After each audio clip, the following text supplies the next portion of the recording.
பிதாவாகிய தேவனின் அனாதி தீர்மானத்தின்படியே உலகத்தின் பாவத்தை சுமந்து தீர்க்கின்ற தேவ ஆட்டுக்குட்டியாக சகல ஜனங்களின் பாவ நிவாரண பலியாக கல்வாரி மேட்டிலே சிலுவையிலே தொங்கினார் இயேசுநாதர். அக்கிரமக்காரரில் ஒருவராக எண்ணப்பட்டார் என்கின்ற தீர்க்க தரிசன வாக்கின்படியே 2 குற்றவாளிகளின் மத்தியிலே குற்றம் செய்யாத இயேசு அந்த கேடடைந்தவராக, முகத்திலே துப்பப்பட்டவராக, சிரசிலே முள்முடி சூட்டப்பட்டவராக, சரீரம் எல்லாம் வாரினால் அடிக்கப்பட்டவராக, இரத்தம் சிந்த சிந்த சிலுவையில் தொங்கினார் இயேசு. இயேசுவின் இறுதி வார்த்தைகளை கேட்பதற்காக சிலுவையின் அடிவாரத்திலும் பக்கத்திலும் பலர் ஆவலோடு காத்திருந்த வேளையிலே இயேசு 7 வார்த்தைகளை கடைசியாக பேசினார்.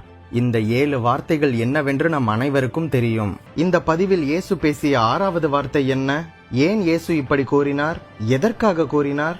அதன் அர்த்தங்கள் என்ன? இந்த வார்த்தையின் மூலம் நமக்கு கிடைக்கும் நன்மைகள் என்ன என்பது பற்றி விரிவாக பார்க்கலாம். 7 வார்த்தைகளில் இயேசு 6வதாக பேசிய வார்த்தை யோவான் 19:30 காணப்படுகின்றது. இயேசு காடியை வாங்கிய பின்பு முடிந்தது என்று சொன்னார் என்று பார்க்கின்றோம். நீங்கள் மற்ற சுவிசேஷ புஸ்தகங்களை ஒப்பிட்டு பார்த்தால் அவர் இந்த வார்த்தைகளை சத்தமாக சொன்னார் என்றும் மகா சத்தமாக எல்லாம் முடிந்தது என்று சொல்லியிருக்கின்றார் என்பதையும் நாம் தெரிந்து கொள்ள முடியும். சிலுவையில் மலராவது பூ, அர்ப்பணிப்பு. 33 வயதில் பொதுவாக அநேக மக்கள் இதுதான் என் வாழ்க்கையின் ஆரம்பம் என்று கூறுகின்றனர். ஆனால் இயேசு அவரது 33வது வயதில் எல்லாம் முடிந்தது என்று கூறுகின்றார்.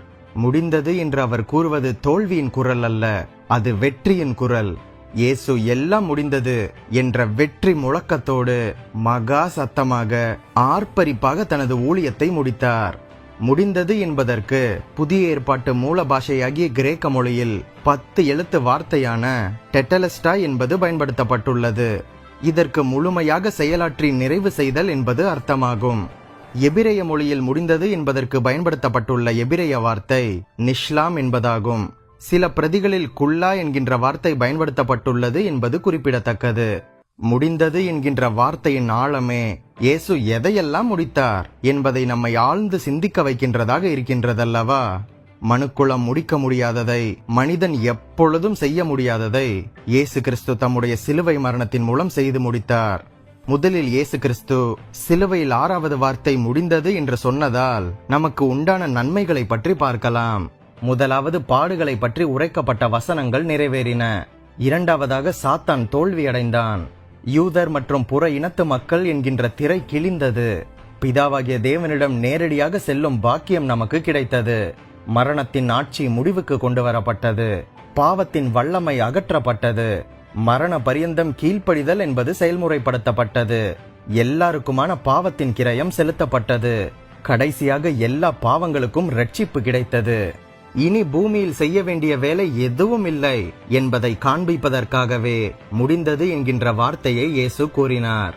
ஆண்டவர் பேசிய 6வது வார்த்தையாகிய முடிந்தது என்பது ஒரு வார்த்தையாக இருந்தாலும் இந்த ஒரே வார்த்தையில் 5 ஆவிக்குரிய ரகசியங்கள் உள்ளே மறைந்துள்ளது. முடிந்தது என்கின்ற ஒரே வார்த்தையில் என்னவெல்லாம் முடிந்தது? முதலில் மீட்பின் திட்டம் நிறைவேறி முடிந்தது. 2வது, இயேசுவின் ஊழியம் முடிந்தது. 3வது, முழு கிரயமும் செலுத்தப்பட்டு முடிந்தது. 4வது, நியாயப்பிரமாண காலம் முடிந்தது. 5வதாக, சாத்தானின் கிரியைகள் முற்றிலுமாக அழிந்து முடிந்தது. இவைகளை பற்றி சற்று விரிவாக பார்க்கலாம். முதலில் மீட்பின் திட்டம் நிறைவேறி முடிந்தது. ஸ்திரீயின் வித்தாக தோன்ற போகின்ற தேவகுமாரனாகிய இயேசு மீட்பை சம்பாதிக்க வேண்டும் என்பது ஆதியாகமம் 13:15 படி பிதாவினுடைய திட்டம். அதற்காகத்தான் தேவகுமாரனை புருஷனுடைய வித்திலிருந்து தோன்ற பண்ணாமல் ஸ்திரீயின் வித்திலிருந்து பிதா தேவகுமாரனை அனுப்பினார். அவருடைய 33.5 வருடங்களிலும் சாத்தானின் தலையை நசுக்கிக் கொண்டே இருந்தார். சாத்தானின் கிரியைகளை அழித்துக் கொண்டே இருந்தார். எங்கெல்லாம் சர்ப்பத்தை கண்டாரோ அங்கெல்லாம் சர்ப்பத்தை அதட்டியதை பார்க்கின்றோம். முடிவாக இரத்தம் சிந்துதல் இல்லாமல் பாவ மன்னிப்பு இல்லை என்பதற்கேற்ப மீட்பின் கிரயமாக இயேசு தமது இரத்தத்தையே சிலுவையில் சிந்தினார். முழு இரத்தமும் அவரை விட்டு வெளியேறிவிட்டதற்கு சாட்சியாக கடைசியாக அவருடைய விழாவிலிருந்து தண்ணீர் வெளியேறி வந்ததை பார்க்கின்றோம். எனவேதான் பிதா எனக்கு கொடுத்த மீட்பின் திட்டத்தை நான் நிறைவேற்றி முடித்தேன் என்கின்ற மனநிறைவோடு எல்லாம் முடிந்தது என்று இயேசு பேசி முடித்தார்.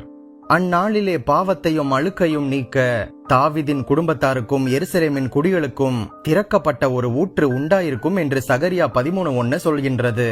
இந்த தீர்க்க தரிசனம் நிறைவேறுதலின்படியே இயேசு கிறிஸ்துவின் கைகளிலும் கால்களிலும் தலையிலும் விலாவிலும் இரத்தம் சிந்தியது. எல்லாவற்றிற்கும் மேலாக கடைசியாக அவருடைய விலாவிலே போர் சேவகன் ஒருவன் ஈட்டியால் குத்தின போது ஊற்று திறக்கப்படுவது போல அவருடைய இரத்தம் முழுவதும் மீட்பின் கிரயமாக செலுத்தப்பட்டு விட்டது.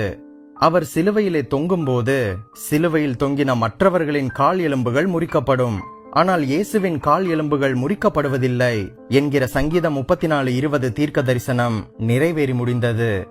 இயேசு மீட்பின் கிரயமாக அவரது இரத்தம் முழுவதையும் சிந்தி நம்மை பாவத்திலிருந்து மீட்டு, சாபத்திலிருந்து மீட்டு, பிசாசின் கட்டுகளில் இருந்து மீட்டு, வியாதிகளில் இருந்தும் நம்மை மீட்டார். இப்படி மீட்பை மனுக்குலத்திற்கு கொடுக்கும்படியாக அவரது மீட்பின் திட்டம் நிறைவேறி முடிந்தது. இரண்டாவதாக இயேசுவின் ஊழியம் முடிந்தது.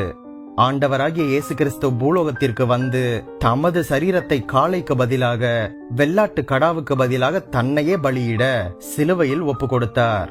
பூமியிலே நான் உம்மை மகிமைப்படுத்தினேன், நான் செய்யும்படி நீர் எனக்கு நியமித்த கிரியையை செய்து முடித்தேன் என்று யோவான் 17:4 சொல்கின்றது. பிதா இயேசுவுக்கென்று நியமித்த சகல ஊழியத்தையும் இயேசு முழுமையாக நிறைவேற்றி முடித்தார் என்கின்ற ஆர்ப்பரிப்பை நாம் இந்த வார்த்தையில் பார்க்கின்றோம். இயேசு எந்த ஊழியத்தை செய்து முடித்தார்? பிதா இயேசுவுக்கு கொடுத்த ஊழியம் என்னென்ன? 21 விதமான ஊழியங்களை செய்யும்படி பிதாவாகிய தேவன் இயேசுவுக்கு ஊழியம் கொடுத்திருந்தார். முதலில் பாவிகளை ரட்சிக்க இயேசு வந்தார். இழந்து போனதை தேட இயேசு வந்தார். கெட்டு போனதை இயேசு ரட்சிக்க வந்தார். ஊழியம் செய்ய இயேசு வந்தார். தமது ஜீவனை கொடுக்க இயேசு வந்தார். பிசாசின் கிரியைகளை அழிக்க இயேசு வந்தார். பூமியிலே அக்கினியை போட இயேசு வந்தார். யூதருக்கு ராஜாவாக இயேசு வந்தார். நியாயப்பிரமாணத்தை நிலைநிறுத்த இயேசு வந்தார். பாவிகளை மனம் திரும்புவதற்கு அழைக்க இயேசு வந்தார். பிரிவினையை உண்டாக்க இயேசு வந்தார்.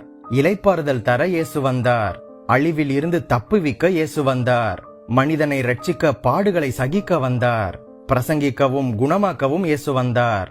பரிபூரண ஜீவனை நமக்கு கொடுக்க இயேசு வந்தார். நியாய தீர்ப்பை கொடுக்க இயேசு வந்தார்.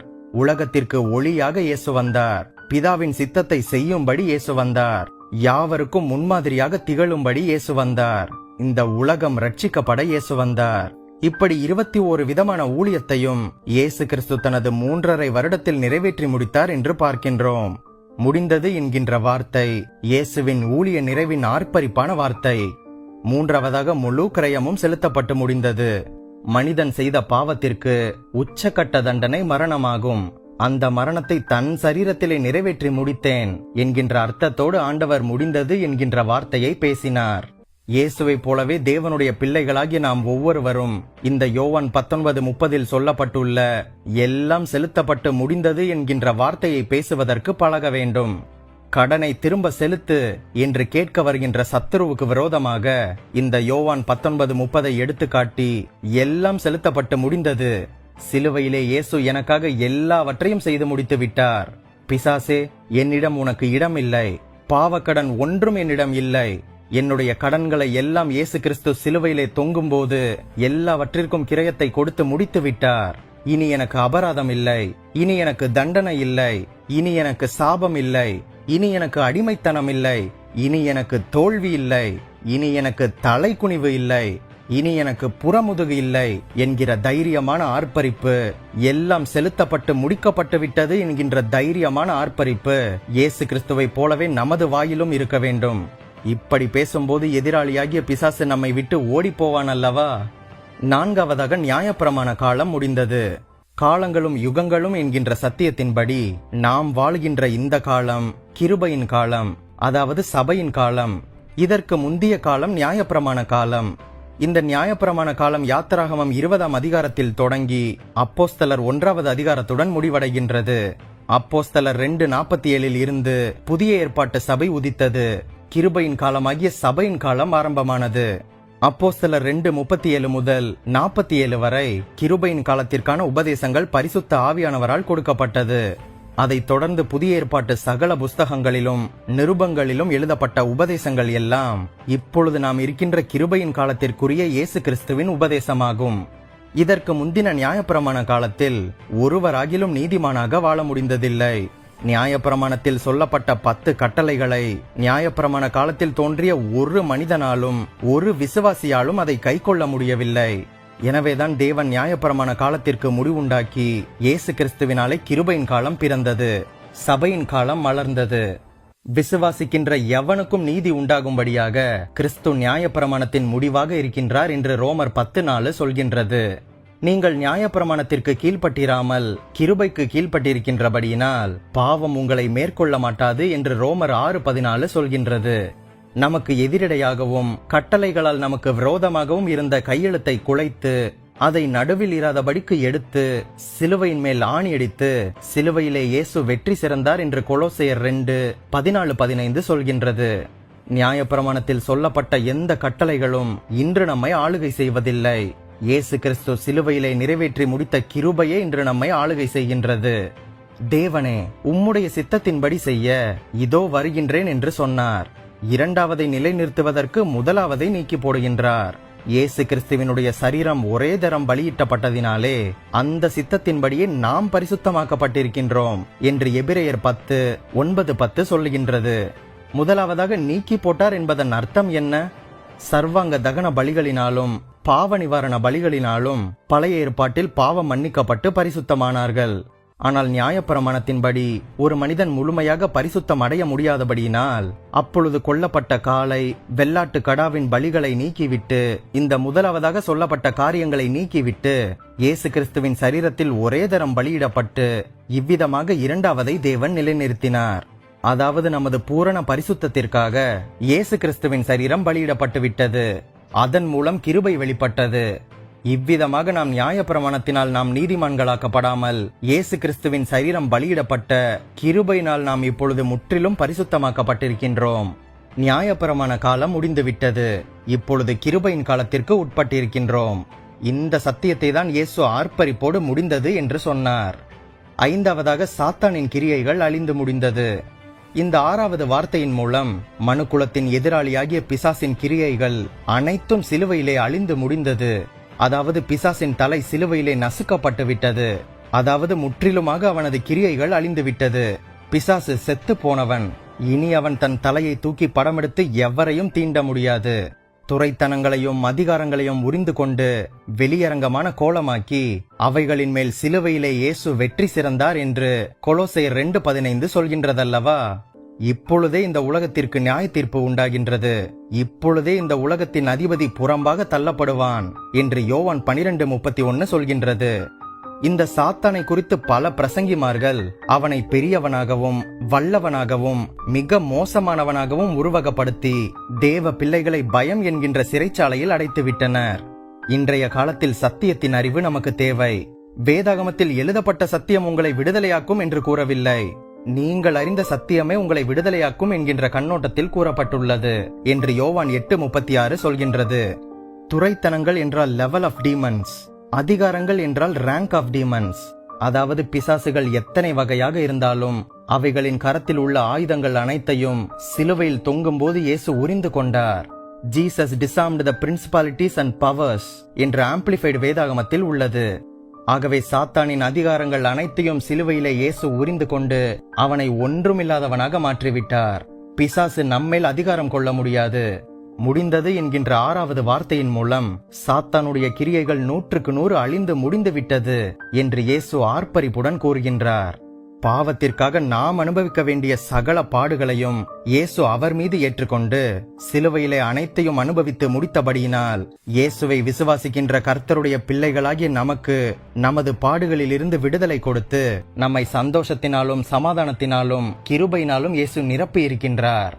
ஆம், மனிதனுக்காக எல்லாவற்றையும் இயேசு சிலுவையிலே செய்து முடித்து விட்டார். எல்லாம் முடிந்தது. நம் ஆண்டவர் சிலுவையிலே செய்து முடித்த மீட்பின் ஆசீர்வாதங்களை, நன்மைகளை நாம் விசுவாசித்து பெற்றுக்கொள்ள வேண்டும். கர்த்தர் உங்களுக்கு உதவி செய்வாராக. நீங்கள் ஆசீர்வதிக்கப்பட்டவர்கள்.